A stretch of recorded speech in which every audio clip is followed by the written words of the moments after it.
Un millionnaire est passé par hasard devant une station-service et a tendu une miche de pain à un jeune fugueur, et ce qu'il a découvert par la suite l'a choqué jusqu'au plus profond de son être. D'où nous écoutez-vous dans le monde? Laissez-nous un commentaire pour nous le faire savoir, et maintenant, commençons. Avant de commencer l'histoire, n'oubliez pas de laisser un like et de vous abonner à la chaîne pour voir plus d'histoires comme celle-ci. Clang! Le son aigu d'une tasse en porcelaine se brisant sur le carrelage a figé l'air de la cuisine, comme si quelqu'un avait retenu son souffle au milieu d'une phrase. Des éclats de céramique blanche se sont dispersés sur le sol, tournoyant légèrement avant de s'immobiliser, comme s'ils venaient d'accomplir leur mission, signaler que quelque chose de terrifiant était sur le point de se produire.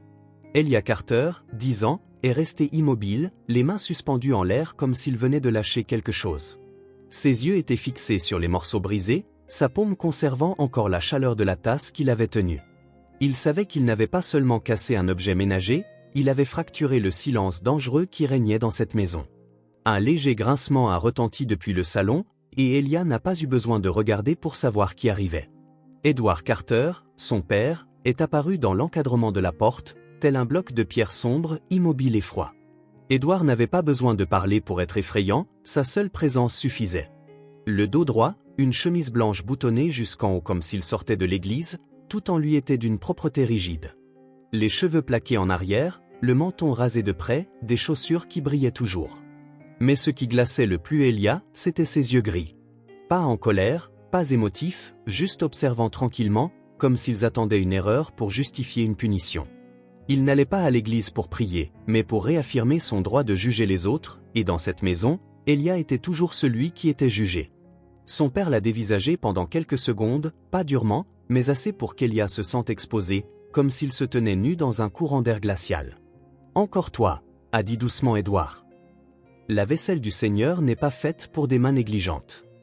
Avant qu'Elia ne puisse répondre, le bruit de pantoufles traînant sur le sol est venu de l'intérieur de la maison, suivi par la voix d'une femme, sèche et cassante comme de l'écorce d'arbre. « Qu'est-ce que ce gamin a encore cassé ?» Lucille Carter, la mère d'Edward, la grand-mère d'Elia, est apparue, tenant une tasse de thé en porcelaine au motif doré. C'était une petite femme, physiquement fragile, mais ses yeux étaient vifs et calculateurs, pesant toujours s'il fallait punir ou ignorer. Pour elle, élever un enfant signifiait la douleur, et la discipline était une tradition. Ce n'est que par les coups que les choses pouvaient être arrangées. « C'est la 3e cette semaine », dit-elle avec un soupir qui sonnait comme un verdict. « Tu ferais mieux de lui donner une bonne leçon. » Edward n'a pas répondu, n'a pas discuté. Il s'est simplement avancé et a levé la main. « Gamin », a-t-il ordonné, main gauche tendue. Elia a hésité une seconde, puis a obéi. Il était droitier, mais la main gauche était celle réservée à la punition. C'était l'une de ces règles tacites dans cette maison, jamais dite à voix haute mais jamais oubliée. Edward a attrapé une cuillère en acier inoxydable sur la table de la salle à manger et l'a claquée devant son fils. Le tintement métallique contre le bois a fait légèrement sursauter Elia. « Ne fais pas honte à ta mère d'avoir un fils comme toi. » Lucille a laissé échapper un léger rire, doux comme une cuillère remuant le thé, mais glacial. « Tu es trop tendre avec lui. Tôt ou tard, il finira comme sa mère. » Son nom, Rachel, était une épine interdite dans ce foyer. Rachel Carter avait été une femme douce, qui parlait bas, ne haussait jamais la voix, et n'avait jamais reçu d'affection ou de respect de ces deux personnes. Elle était morte d'une étrange maladie 2 ans plus tôt, mais Elia n'avait jamais cru à cette histoire. Edward a de nouveau levé la main. Elia n'a pas bougé, jetant seulement un coup d'œil vers le placard où un cadre photo délavé était caché derrière une feuille d'aluminium. Une photo de sa mère. Dans la photo, ses yeux souriaient encore, bien que ce sourire ait été depuis longtemps enseveli sous la poussière et le silence. Le premier coup a atterri. Elia n'a pas pleuré. Le deuxième est venu, plus fort, puis le troisième, le quatrième, et après cela, il a perdu le compte. Il ne sentait plus la douleur de la manière habituelle. C'était juste une vague de chaleur brûlante qui se propageait puis s'évanouissait, comme si son corps était devenu si familier avec ses coups qu'il bloquait simplement la sensation pour survivre. 1 heure plus tard, la cuisine est retournée à son silence étouffant habituel. Elia était assis, recroquevillé dans un coin, les yeux fixés sur l'espace sous le placard où un éclat de porcelaine gisait encore, intact. Dehors, la pluie a commencé à tomber et le vent hurlait à travers les fentes de la porte. Elia a levé les yeux vers le plafond, vers la petite fissure en forme d'éclair, un endroit qu'il avait fixé des centaines de fois auparavant après chaque correction. C'était le seul endroit où ses yeux se posaient. Mais cette fois, c'était différent. Alors qu'Édouard lui tournait le dos, Elia a aperçu le visage de sa grand-mère. Pas en colère, pas réprobateur, mais satisfait. À cet instant, il a compris. Personne dans cette maison ne voulait qu'il s'améliore. Ils n'avaient pas besoin qu'il soit bon, ils avaient besoin qu'il soit silencieux et qu'il endure. Il a murmuré doucement pour lui-même, « Je ne mourrai pas ici. Je ne deviendrai pas comme ma mère. Je ne serai pas enterré sous un nom que plus personne ne prononce. » Lorsque l'obscurité a complètement englouti le quartier, Elia s'est approché sur la pointe des pieds du placard de la cuisine et a sorti un vieux sac à dos. À l'intérieur, il n'y avait qu'un morceau de tissu doux découpé dans la robe de sa mère et une bouteille en plastique vide. Silencieusement, il a ouvert la porte arrière et s'est glissé dans le courant d'air glacial. Il ne savait pas où il irait, il savait seulement une chose, rester, c'était mourir. La porte en bois s'est refermée derrière lui. Personne n'a appelé son nom. Personne n'a remarqué qu'il avait disparu, car dans cette maison, le nom d'Elia n'avait jamais vraiment existé. La pluie nocturne s'abattait sur la forêt de Marrowfield comme un lourd rideau, noyant chaque son dans une brume épaisse. Personne ne pouvait entendre quoi que ce soit au-delà de la chute régulière de la pluie, et personne n'aurait imaginé qu'un garçon de 10 ans la traversait seul, trempé et tremblant. Il n'y avait pas de lumière, pas de voix qui l'appelait, seulement les pas feutrés d'Elia Carter marchant sur des feuilles en décomposition, essayant de ne pas faire de bruit. 30 minutes plus tôt, il avait quitté la maison où il avait grandi, la maison où personne ne l'avait appelé par son vrai nom depuis des années. La porte arrière s'était refermée derrière lui, comme pour sceller une partie de sa mémoire. Elia n'a pas regardé en arrière, ne s'est pas permis de le faire.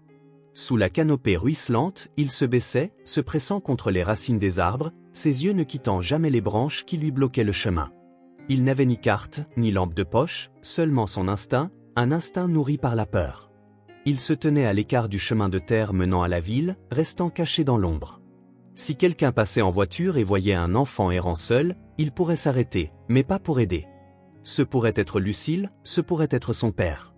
La pensée d'Edward Carter figea Elia en plein mouvement. Le froid sur sa peau n'était rien comparé à la piqûre qu'il sentait à l'arrière de son cou en imaginant son père juste derrière lui.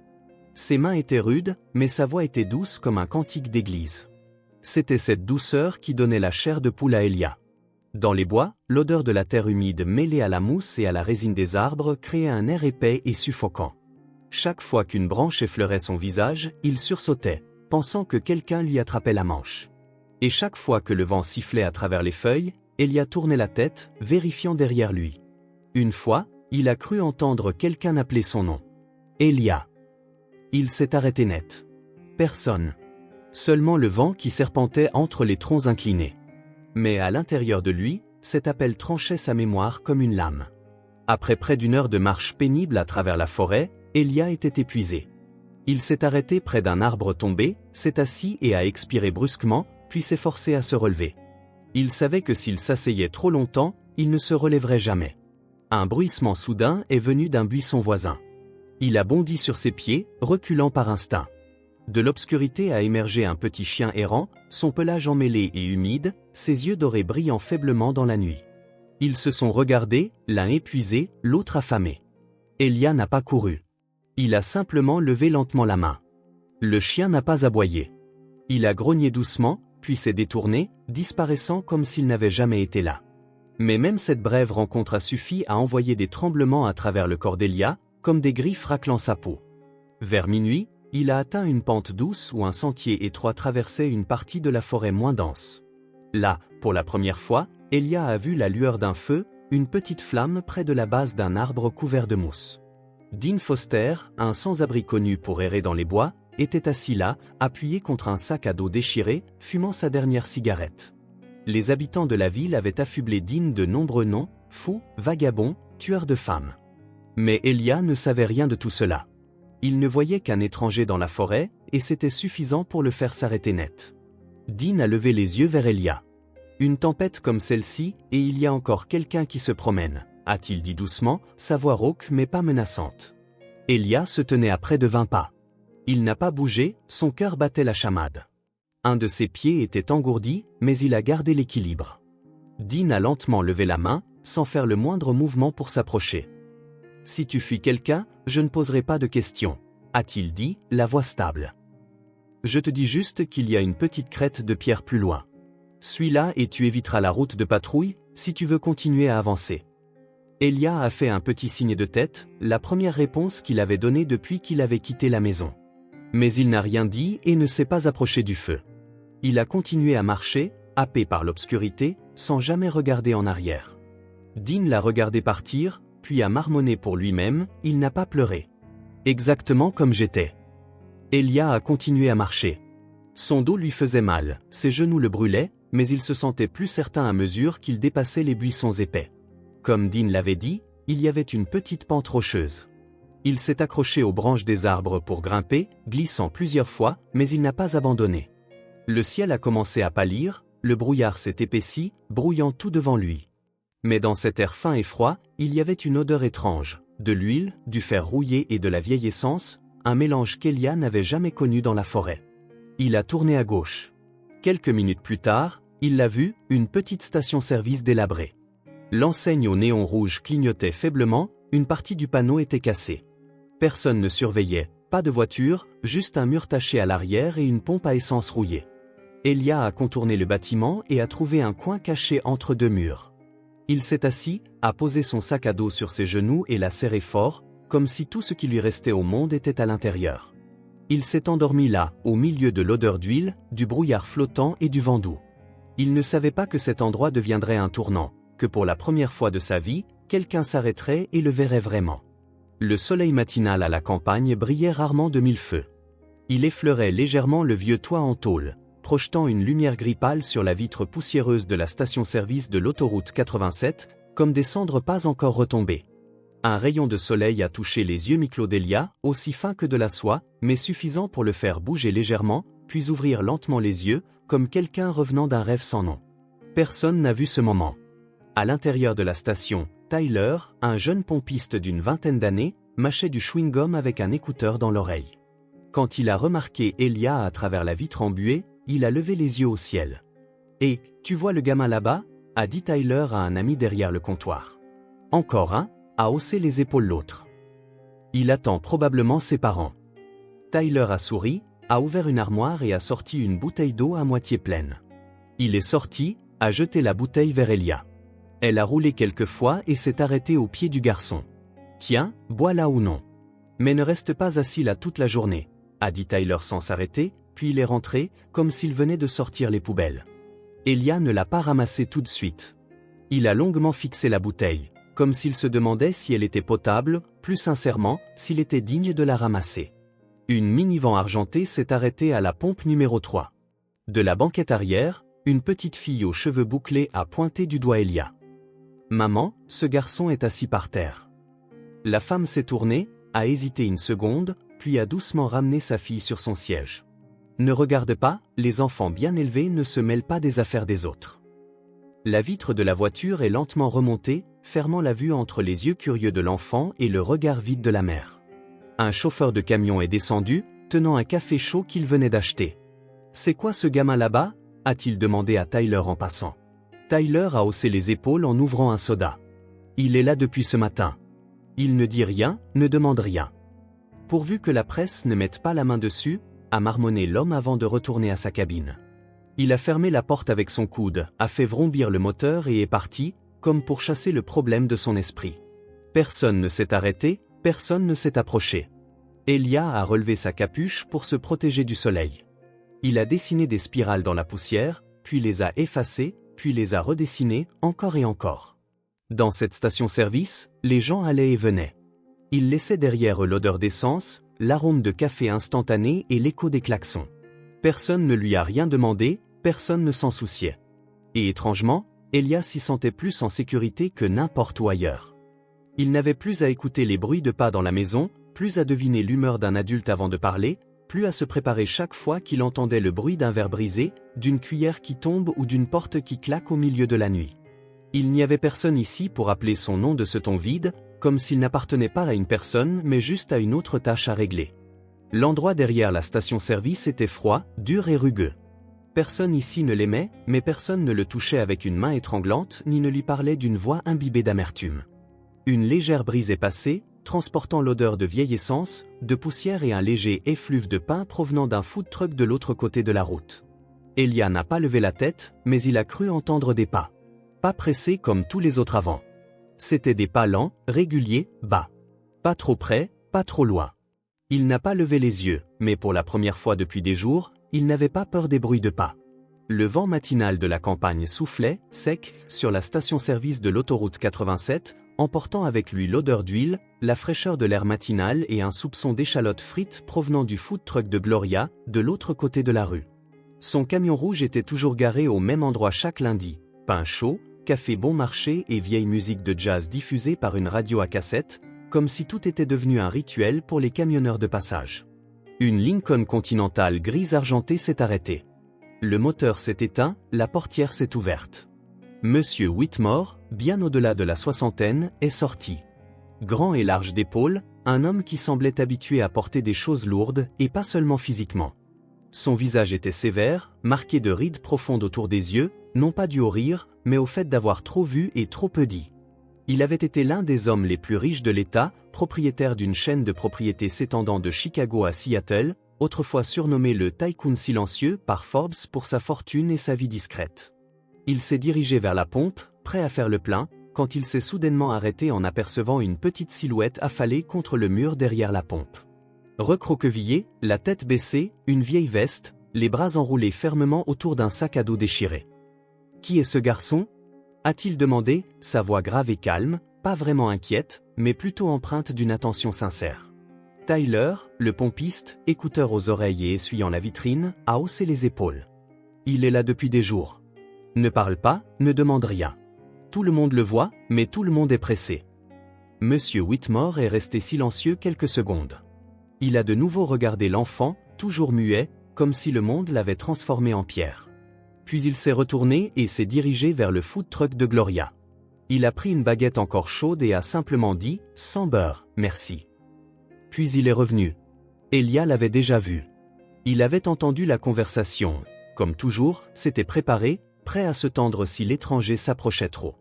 Mais cette fois, l'homme ne s'est pas précipité, n'a pas haussé la voix, ne s'est pas tenu trop près. Il s'est juste approché, s'est arrêté à une distance respectueuse et a tendu la main, le pain reposant doucement dans sa paume, encore chaud. « Voudrais-tu manger quelque chose » a demandé l'homme, la voix basse et ferme. « Tu n'as rien à dire. Prends juste. » Elia l'a regardé. C'était un regard étrange. Pas de pression, pas de pitié, pas le genre de regard auquel il était habitué, celui qui le balayait comme s'il n'était pas là. C'était la première fois depuis très longtemps que le regard de quelqu'un se posait sur lui.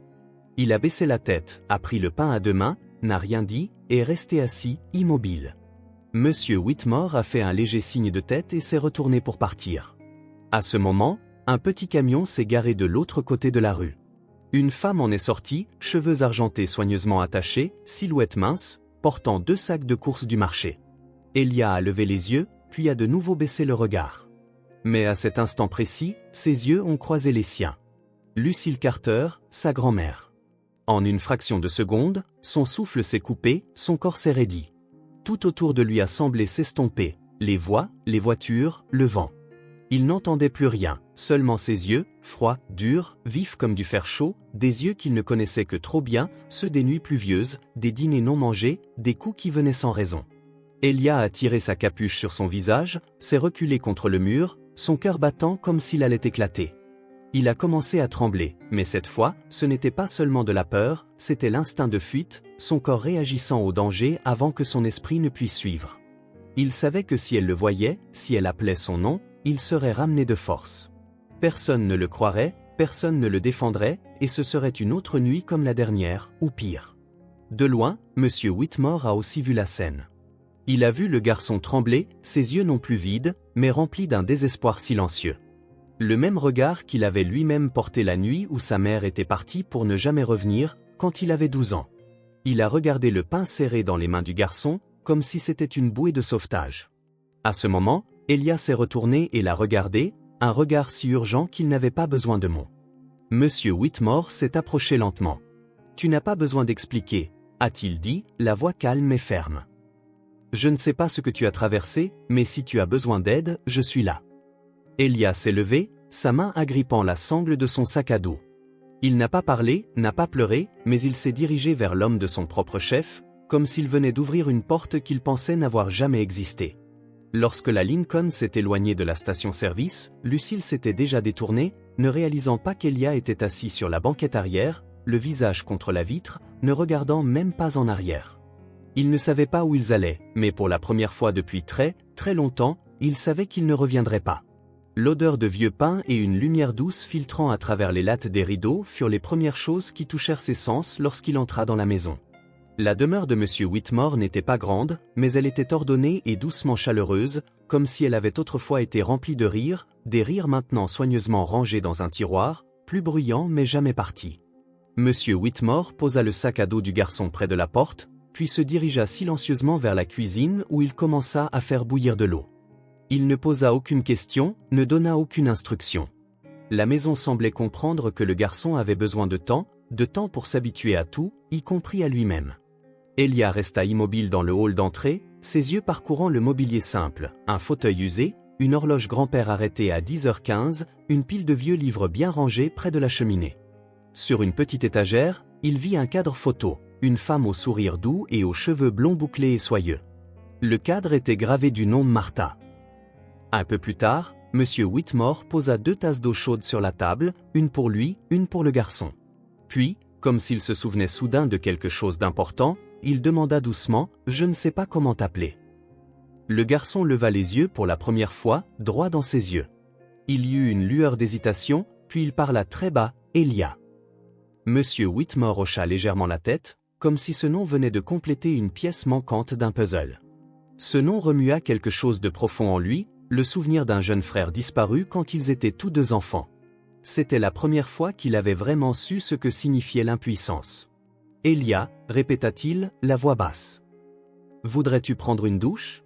La salle de bain est au bout du couloir. » Lorsque le garçon s'éloigna, M. Whitmore resta assis, sa main se resserrant doucement autour de la tasse.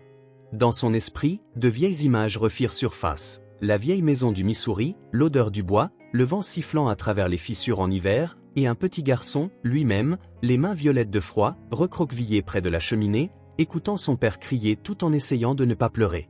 Ce souvenir n'éveilla pas de la pitié, il lui rappela que certains enfants n'ont pas besoin de pitié. Ils ont juste besoin de quelqu'un d'assez patient pour s'asseoir avec eux en silence. Elia marcha lentement sur le plancher de bois qui craquait. Dans la salle de bain, il verrouilla soigneusement la porte, comme s'il craignait que quelqu'un n'entre de force. L'eau chaude coulant sur sa peau le fit frissonner. C'était comme être dépouillé des couches de poussière et de peur qui s'accrochaient encore à lui. Elia resta longtemps sous l'eau, la laissant couler dans ses cheveux, sur ses épaules, sur des bleus qui lui faisaient encore mal. Ses mains reposaient sur le bord de la baignoire, tremblantes, pas vraiment de froid, mais de quelque chose de plus profond, une émotion sans mots qu'il avait essayé de ne pas ressentir, et qui revenait maintenant en force avec chaque goutte. Monsieur Whitmore ne frappa pas à nouveau. Il plaça simplement une paire de pyjamas pliés et une serviette propre devant la porte de la salle de bain, puis retourna tranquillement dans le salon. Près de la fenêtre, un vieux chat nommé Murphy, le chat que Martha avait laissé derrière elle, sauta sur le fauteuil et se frotta contre sa main. Le chat vieillissant vivait silencieusement dans la maison, témoin muet de tout ce qui s'était passé. Ce garçon, peut-être qu'il a juste besoin de plus de temps, murmura M. Whitmore, comme s'il parlait au chat. Quand Elia sortit, les cheveux encore mouillés, ses vieux vêtements pliés dans ses bras, il vit l'homme lisant sous une chaude lumière jaune. Sans lever les yeux, M. Whitmore parla, « La chambre est à droite. La porte n'est pas verrouillée. Si tu veux la verrouiller, il y a un loquet à l'intérieur. » La petite chambre avait un lit simple près de la fenêtre. La couverture beige était propre et portait l'odeur du soleil sur du linge séché. Au mur, il y avait une peinture à l'huile d'une prairie au coucher du soleil.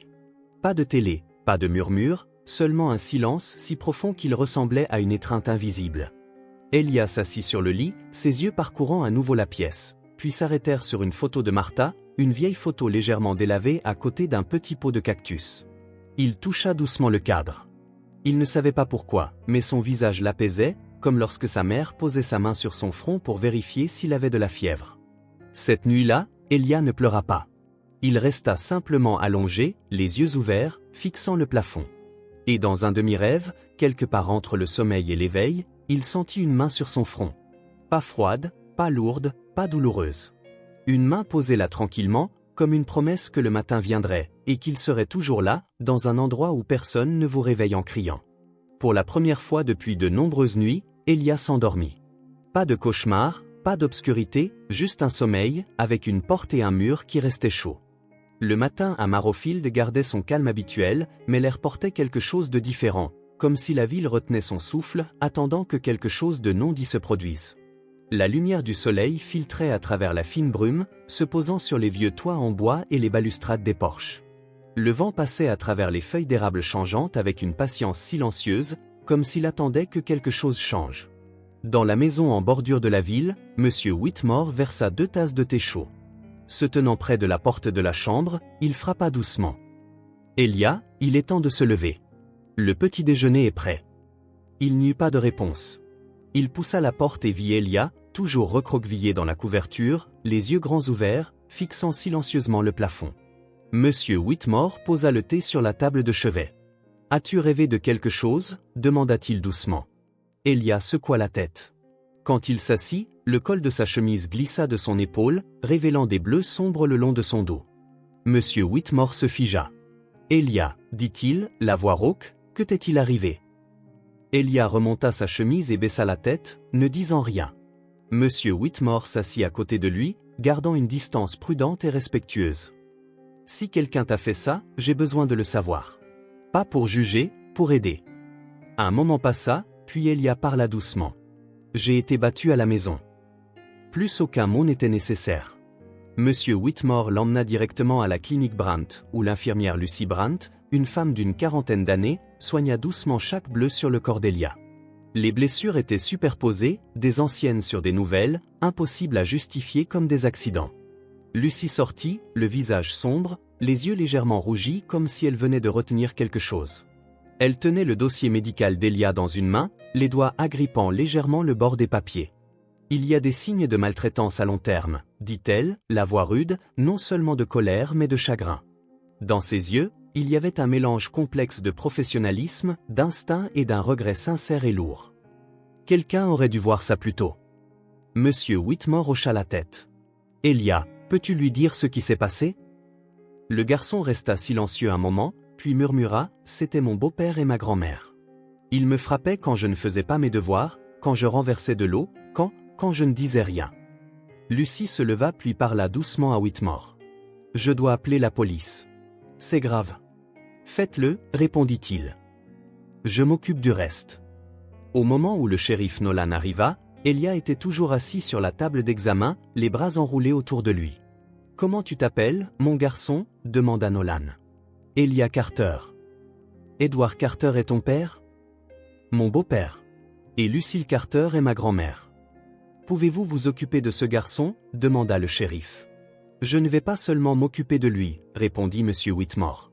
« Il fait partie de ma famille maintenant.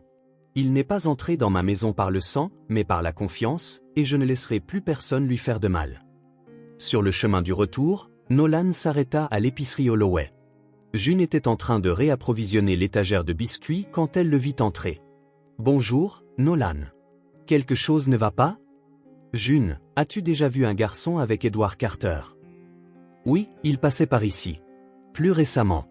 Avant ça, il avait toujours la tête baissée, silencieux. Une fois, j'ai vu sa main bandée, son œil contusionné. J'ai demandé, mais il n'a rien dit. Pensais-tu que quelque chose n'allait pas ? Je m'en doutais, mais maintenant j'en suis sûr. Te souviens-tu de la dernière fois que tu l'as vu ? Il y a 2 semaines. Une pluie légère. Il était sous l'auvent. Je lui ai donné un paquet de biscuits et il m'a remercié si doucement. Je ne l'ai pas revu depuis. Serais-tu prête à témoigner ? Oui. Je dirai la vérité. L'air de Marrowfield n'avait plus son calme matinal habituel. Les rumeurs avaient franchi les clôtures blanches, frappé doucement aux portes et s'était installé dans les oreilles penchées au-dessus des comptoirs. Personne n'en parlait ouvertement, mais beaucoup savaient maintenant que quelque chose était arrivé au garçon de la maison Carter. Linda Harper, une journaliste à temps partiel pour le journal local, avait travaillé avec le shérif Nolan sur quelques affaires de maltraitance d'enfants. Elle avait découvert une affaire étouffée dans un comté voisin l'année précédente. Nolan faisait confiance à son instinct et à sa persévérance, bien que son obstination l'épuise parfois. Ce matin-là, il appela Linda. j'ai besoin de toi. C'est encore à propos d'un gamin. Tu te souviens du garçon Carter, celui que M. Whitmore a trouvé à la station-service, demanda-t-elle. Oui, c'est la victime. Je dois recueillir des déclarations. Je veux que tu viennes avec moi. Pas pour le journal, juste pour trouver la vérité. Linda hocha la tête au téléphone, sa voix ferme. Je suis partante. Pour le garçon. Dans l'air frais de l'après-midi, ils commencèrent leur enquête. Leur premier arrêt fut la maison de Violet Daubin, une veuve qui vivait à côté des Carter depuis 20 ans. Madame Violet, dit Linda, je ne suis pas ici pour écrire un gros titre. Je veux juste savoir, avez-vous déjà entendu quelque chose de cette maison? Madame Violet hésita, ses mains tordant un chiffon usé sur ses genoux. Des cris tard dans la nuit. Pas juste une fois. Je voulais appeler la police, mais mon mari m'a dit de ne pas le faire. Ne te mêle pas des affaires des autres. Il est parti maintenant, et je pense que peut-être je ne devrais pas rester silencieuse. Linda hocha la tête, prenant des notes. Madame Violet jeta un coup d'œil nerveux autour d'elle, comme si elle avait peur que quelqu'un la regarde. Puis elle murmura, mais ne dites pas que c'est moi. J'ai peur. Cette famille, ce n'est pas le genre de personne avec qui on veut des ennuis. À la lisière de la ville, Pete Langlais, propriétaire du vieil atelier de mécanique, ouvrit un tiroir en bois poussiéreux et en sortit un pull d'enfant usé, taché de sang séché près de l'épaule. J'ai trouvé ça après une nuit pluvieuse, près de la poubelle à côté de la maison des Carter. Je l'ai gardé. Je ne sais pas pourquoi. Peut-être parce que ma femme a pleuré quand elle l'a vu. Linda le prit à deux mains, ne disant rien, mais ses yeux en disaient assez. Pendant ce temps, au petit café sur la route 3, Kyle Richardson, maintenant électricien en ville, était de retour pour rendre visite à sa mère. Entendant les rumeurs, il se rendit directement chez le shérif Nolan. J'étais en 5e avec M. Carter. Il enseignait l'éducation physique. Une fois, j'ai fait tomber une bouteille d'eau. Il m'a frappé avec une règle en bois. Pas une petite tape d'avertissement. C'était si fort que je n'ai pas pu m'asseoir pendant 2 jours. Ma mère est allée voir le directeur, mais M. Carter a dit que c'était de la discipline religieuse. Et l'affaire a été classée. Nolan nota tout, le visage sombre et pensif. Ces petites pièces, apparemment dispersées, commençaient à s'aligner. Dans l'ouest de Marrowfield, l'ancienne chambre de location de la famille Carter était toujours verrouillée. Maggie Sanders, la propriétaire, refusa initialement de parler. Mais après que Linda soit revenue une 3e fois, elle ouvrit finalement la porte. « Je ne sais rien », dit-elle rapidement, mais ses mains tremblaient en ouvrant le tiroir du bas. À l'intérieur se trouvait un vieux carnet, ses bords effilochés, les pages remplies d'écritures manuscrites. J'ai noté chaque fois qu'Elia revenait avec des bleus. J'avais peur. Ils m'ont menacé. Mais maintenant, je pense que ce garçon mérite une vie. Linda tenait le carnet comme quelque chose de sacré. Elle ne fit aucune promesse, mais ses yeux s'illuminèrent de détermination. Puis, de manière tout à fait inattendue, à l'intérieur d'une armoire peinte en blanc et usée par le temps, dans la chambre où Elia avait séjourné, une lettre fut trouvée, cachée derrière un panneau de bois lâche. Maggie avait fait tomber une vieille photo en nettoyant pour le nouveau locataire, et en se penchant pour la ramasser, elle remarqua le jeu dans la planche. Derrière la poussière, il y avait une enveloppe froissée, adressée à quiconque assez courageux pour écouter. Les mains de Linda tremblaient en l'ouvrant. L'écriture était féminine, fine, inégale, précipitée. Je n'ai pas le droit de téléphoner, pas le droit de sortir seul. Ils disent que je suis une honte. Je ne sais pas combien de temps je peux encore tenir. Si quelqu'un trouve cette lettre, s'il vous plaît, aidez mon fils. S'il vous plaît. Quand Linda retourna à la voiture, Nolan attendait. Elle posa le carnet et la lettre sur le siège à côté de lui, expirant profondément. « Est-ce que c'est suffisant ?» demanda-t-elle. Nolan ne répondit pas tout de suite. Il recula son siège, regardant par la fenêtre la pâle lumière du soleil. « Je vais demander un mandat de perquisition. »« Mais Linda, je sais, » l'interrompit-elle. « Je serai prudente. Mais si cette affaire est étouffée à nouveau, ce garçon n'aura pas d'autre chance. » Il hocha la tête. Pour la première fois depuis une semaine, ses yeux n'étaient pas lasses. Ils étaient remplis de compréhension. De retour à la maison des Carter, après la disparition d'Elia, personne en ville n'a vu Edward ou Lucille montrer la moindre inquiétude. Ils n'ont pas signalé sa disparition, n'ont pas interrogé les voisins. La maison s'ouvrait toujours chaque matin, la cheminée fumait toujours, mais l'air autour d'elle était devenu froid. Un voisin se souvint, Lucille m'a dit qu'il s'était enfui pour apprendre une leçon. Edward a dit qu'il reviendrait, que ce garçon inutile ne pouvait pas survivre dehors. Quand Linda entendit cette citation, elle dut s'arrêter d'écrire un instant. Ce genre d'indifférence n'était pas seulement suspect, il était cruel. Le shérif Nolan commença à rendre visite aux témoins un par un, les exhortant à témoigner. Aucun n'était enthousiaste. Pete l'anglais hésita, « J'ai une femme, un magasin. S'ils reviennent se venger, j'ai peur. » Nolan parla lentement, « Si vous restez silencieux, cela arrivera à un autre enfant. » Pete baissa les yeux sur le pull taché de sang, puis hocha la tête. Madame Violet refusa d'abord, mais après que Linda lui ait lu une partie de la lettre que la mère d'Elia avait laissée, la vieille femme resta longtemps assise en silence avant de finalement dire « D'accord. Je parlerai. Pas pour moi, pour sa mère. » Maggie Sanders, tremblant plus que quiconque, ne dit qu'une chose, « J'ai été mère célibataire. Je connais ce regard dans les yeux d'un enfant blessé. Je témoignerai. » Le jour où la convocation fut émise, Édouard et Lucille étaient toujours assis dans le salon, le scintillement de la télévision éclairant leurs visages. Édouard monta le volume quand les nouvelles passèrent, mais Lucille l'éteignit. « Ils ont trouvé le garçon », dit-elle platement. Édouard ne répondit pas. Il prit simplement une lente gorgée de whisky. Derrière cette porte, la vérité avait enfin frappé, et cette fois, elle n'attendait pas la permission d'entrer. La salle d'audience du comté de Marrowfield n'était pas grande, mais ce matin-là, chaque siège était occupé. L'air était lourd de tension. Dehors, le vent glissait à travers les fentes de la vieille porte en bois, sifflant doucement comme un rappel que la vérité attendait de voir le jour. Quelques jours plus tôt, c'était Linda Harper, la journaliste d'investigation qui avait suivi d'innombrables cas de maltraitance d'enfants, et le shérif Nolan qui avait découvert le tournant le plus critique. Ils avaient travaillé sans relâche, fouillant dans de vieux dossiers médicaux, des ordonnances non terminées et des signalements anonymes datant de plusieurs années.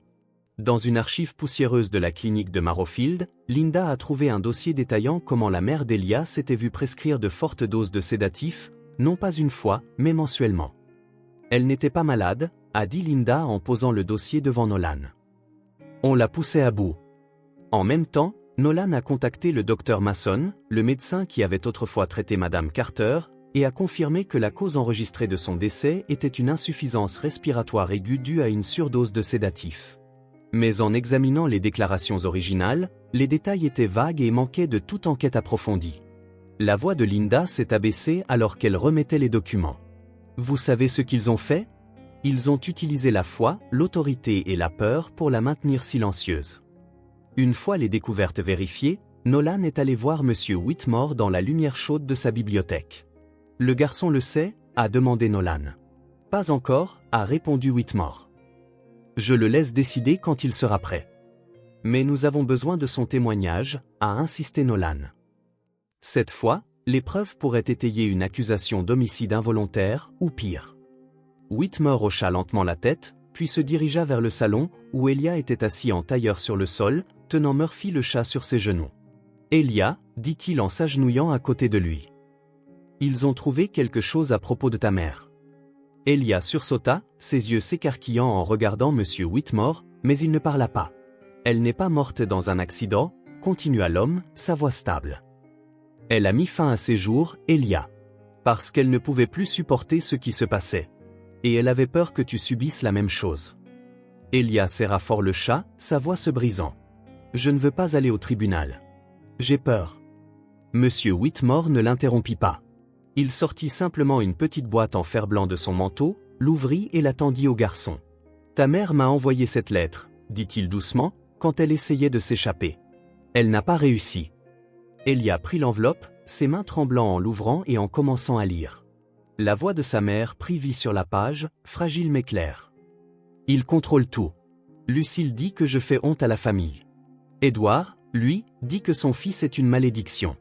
Je ne sais pas combien de temps je peux fils à s'échapper de cet endroit. » Elia ne pleura pas, mais ses petites épaules tremblaient, comme si un vent froid l'avait traversé. Il resta silencieux un long moment, puis se glissa tranquillement dans sa chambre.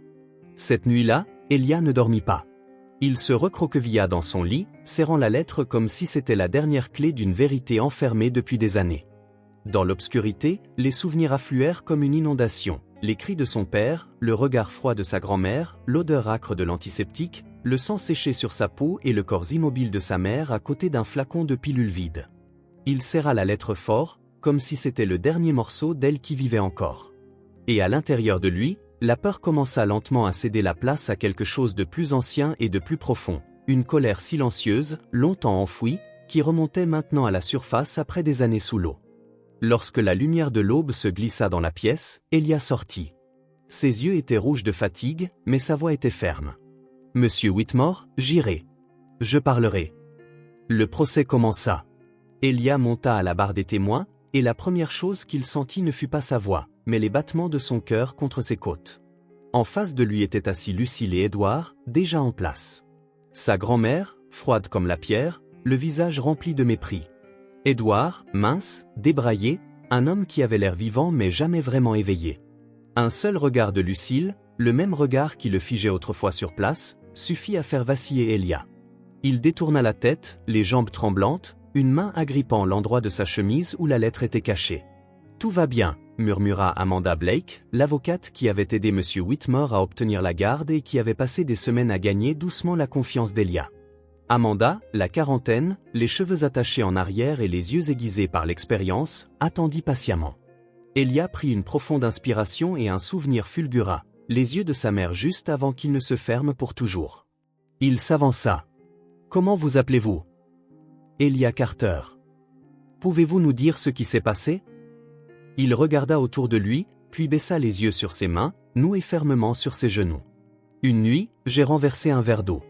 Grand-mère a vu. Elle a appelé papa. Il a fracassé une lampe. La lumière a vacillé. Il a crié, « Tu es une malédiction, tu as tué ta mère. » Puis il m'a frappé. Il a continué à frapper jusqu'à ce que je ne puisse plus ouvrir les yeux. Le silence se fit dans la salle d'audience. Quelqu'un au fond étouffa un sanglot. « Aviez-vous peur » demanda Amanda. « Oui.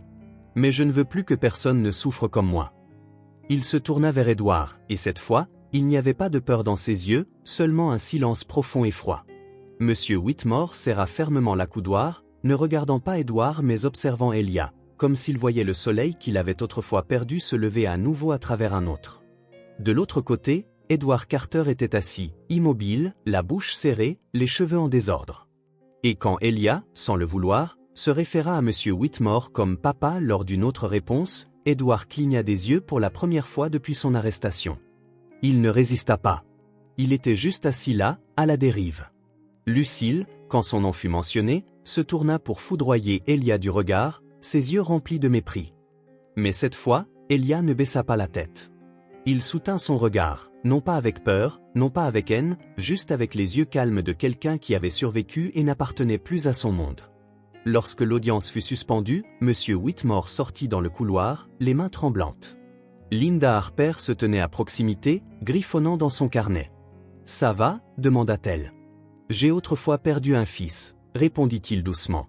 « Aujourd'hui, j'en ai vu un autre se tenir à sa place. » Linda s'arrêta, puis dit « Nous ne nous contentons pas de documenter la vérité, nous devons la protéger. » Le verdict du procès fut sans appel. Avec la lettre de la mère d'Elia, les anciens dossiers médicaux, le témoignage direct d'Elia et les voix des témoins de la ville, le tribunal condamna Édouard Carter à 15 ans de prison pour maltraitance aggravée sur enfant et complicité indirecte dans la mort de sa femme, tandis que Lucille Carter reçut 5 ans de prison avec sursis ainsi qu'une ordonnance restrictive permanente lui interdisant tout contact avec des enfants, en particulier son petit-fils. Elia ne regarda pas en arrière quand ils furent emmenés. Il tint simplement la main de M. Whitmore et marcha silencieusement vers la lumière extérieure, où pour la première fois, il sentit qu'il n'était plus invisible. Le matin au domaine Whitmore n'était pas cinématographique. Le ciel portait une fine brume argentée, les branches de pommier s'accrochaient à l'humidité de la nuit et la vieille porte en bois grinçait en s'ouvrant dans le vent doux. Mais dans cette simplicité tranquille, quelque chose avait changé. Pour la première fois depuis des années, la maison n'était pas silencieuse. Dans la cuisine, l'odeur du pain grillé et du lait chaud flottait dans l'air alors que Sophie, la petite fille de M. Whitmore, 27 ans, à la voix posée et au regard bienveillant, préparait le petit déjeuner et se tourna pour voir Elia hésiter derrière le cadre de la porte. « Tu veux du miel avec » demanda-t-elle, sans essayer d'être trop amicale, juste assez pour ne pas acculer un enfant blessé. Et Elia fit un petit signe de tête en s'asseyant devant son toast, son premier petit déjeuner pris en paix, sans regard noir ni cri. Après le petit déjeuner, Sophie l'emmena dans le jardin, où Ava et Tommy, deux enfants placés sous la tutelle de M. Whitmore, s'entraînaient à écrire sur de petites ardoises. Elia s'assit à côté d'Ava, observant ses lettres maladroites dessinées de la main droite. « Essaie avec ta gauche, dit-il doucement, comme le vent glissant entre les feuilles. Et quand elle demanda pourquoi, il répondit « J'écrivais comme ça avant, quand ma main droite ne pouvait plus tenir de stylo. » Ava ne posa pas plus de questions et Elia guida sa main sur l'ardoise, calme et patient, tandis que Tommy continuait de colorier des maisons et des chiens avec des crayons de cire. Aucun d'eux ne parla de douleur, mais d'une manière ou d'une autre, à travers ces lignes et ces lettres, les trois enfants raccommodaient des morceaux d'eux-mêmes. Cet après-midi-là, Sophie demanda à Elia de l'aider à choisir les couleurs de peinture pour une salle d'études que M. Whitmore prévoyait de rénover pour les enfants. Et quand elle lui montra un échantillon bleu et demanda « Et celui-ci ?» Elia jeta un coup d'œil au ciel où les nuages flottaient doucement au-dessus du vieux toit et murmura « On dirait le ciel quand ma mère était encore en vie. Si doux !» Sophie dut s'arrêter avant de comprendre, et elle ne dit rien d'autre, mais choisit cette couleur.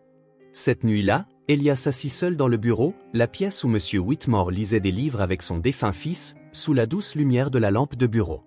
Soigneusement, il écrivait sur un morceau de papier avec des traits lents et réguliers. « Maman, je suis toujours en vie. J'ai témoigné au tribunal. J'ai tout dit. Mais ce soir, je n'écris pas pour te parler de la douleur. Je veux te parler de Tommy, Ava, Sophie. Du petit déjeuner avec du miel. De la chambre peinte avec un nouveau ciel. Je crois que je commence à comprendre ce que signifie vraiment vivre, maman. Pas seulement survivre, mais vivre. » Il plia la lettre et la plaça dans une petite boîte en bois, gravée à l'intérieur des mots « à Martha, avec tout mon amour », la même boîte que M. Whitmore utilisait autrefois pour conserver les lettres de sa femme. Dehors, sur le porche arrière, M. Whitmore arrosait les plantes quand il entendit des pas légers et se retourna. « Monsieur Whitmore, dit Elia. »« Oui. Je veux apprendre à faire du pain, comme Sophie l'a fait l'autre jour. Mais je veux y ajouter de l'anis étoilé. » Le vieil homme gloussa, pas le genre de rire forcé de l'habitude, mais un rire qui venait naturellement. Martha adorait l'anis étoilé. On dirait que quelqu'un d'autre se souvient d'elle maintenant. Tout comme moi. Cette nuit-là, pour la première fois en 15 ans, M. Whitmore n'eut pas besoin de somnifère. Le son des rires étouffés provenant du porche arrière, les lumières douces de la cuisine, l'odeur de fleurs et d'épices dans l'air lui donnèrent l'impression que le temps s'était replié, le ramenant à une vie qu'il pensait avoir perdue. Et Elia, assis près de la fenêtre, fixait les petites étoiles au-dessus du ciel silencieux. La lettre à sa mère avait été écrite. Le passé restait, mais pour la première fois, ce n'était pas une chaîne. C'était un terreau, et de celui-ci, quelque chose de nouveau commençait à pousser.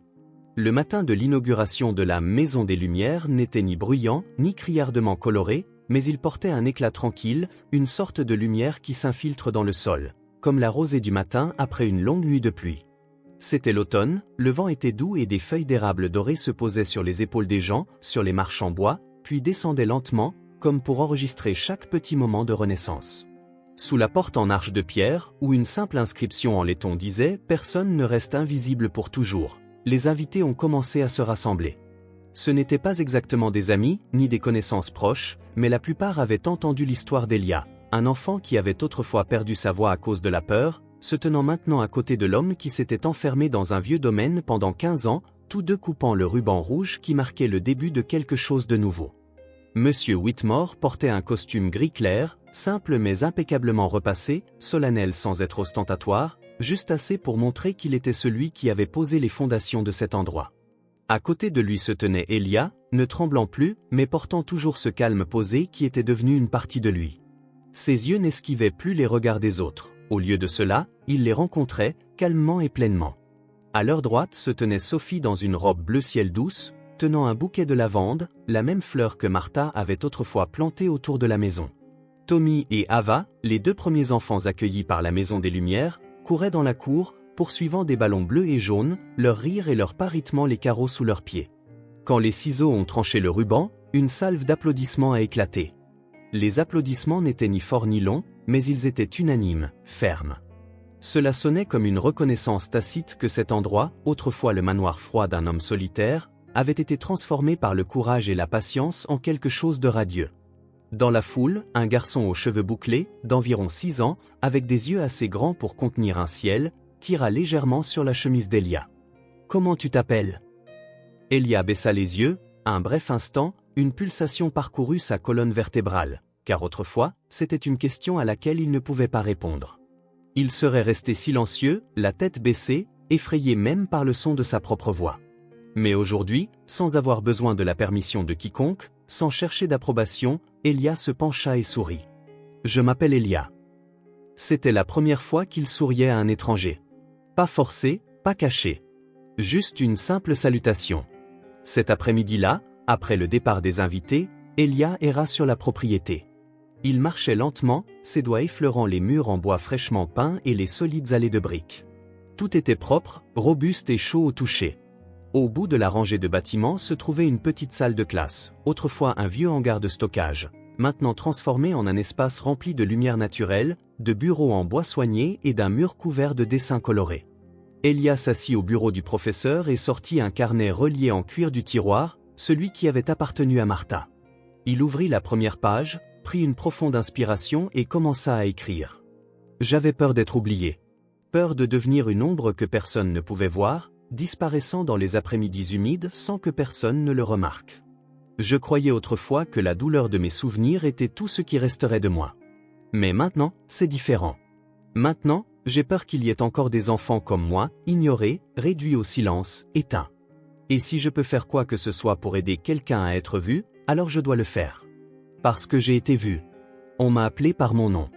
Et on m'a permis de rester. À côté de cette entrée, montée sur le mur, se trouvait une petite plaque en laiton, gravée à la main des mots « Personne ne reste invisible pour toujours ». Alors que le crépuscule approchait, dans la cuisine, M. Whitmore versait du thé. L'odeur d'Earl Grey remplissait la pièce en bois, apaisant le vent froid qui frappait au porche. Il s'assit sur la chaise en bois familière près de la fenêtre, un siège qu'il occupait autrefois dans la solitude, mais maintenant il n'était plus seul. Dehors, dans la cour, Tommy et Ava jouaient à chat avec deux nouveaux enfants, Benji et Clara, qui venaient d'arriver cette semaine. Leur rire résonnait sur le domaine, montant sur le toit de tuiles, se fondant dans un coucher de soleil doré aussi doux que du miel. Sophie sortit de la cuisine, portant un plateau de biscuits fraîchement cuits. Elle s'assit à côté de M. Whitmore, ne dit rien et s'appuya doucement contre son épaule. Tous deux regardèrent les enfants jouer, leurs yeux reflétant une paix qui était tranquillement, incontestablement réelle. Elia sortit après eux et s'assit sur la marche du perron. Il ne se joignit pas au jeu, il regarda simplement et sourit. Dans son regard, il n'y avait plus de tension, plus de peur, seulement une quiétude qui avait pris racine. Elia avait été une ombre, invisible même dans sa propre maison, et presque invisible pour le reste du monde. Mais il s'était avancé, non pas avec bruit ou défi, mais avec des pas silencieux, assez forts pour changer le cours d'une vie. Il a rencontré un homme qui n'a pas demandé « D'où viens-tu ?», mais plutôt « As-tu faim ?», qui n'a pas sauvé avec pitié, mais s'est simplement arrêté et a écouté. D'un enfant oublié, Elia était devenu une lumière pour d'autres enfants. Parce que parfois, il suffit d'une seule personne pour vous voir, et c'est assez pour vous faire vous lever et croire que vous avez votre place. Restez-vous éveillé tard ou travaillez-vous en lisant cette histoire ? Si c'est le cas, n'oubliez pas de prendre une gorgée d'eau chaude et de prendre soin de votre peau avant de vous coucher. Peu importe à quel point la journée a été épuisante, vous méritez toujours que l'on prenne soin de vous, en commençant par les plus petites choses. Laissez une pensée derrière vous, car quelque part, quelqu'un pourrait la lire, et cette personne a besoin de croire que quelqu'un écoute encore.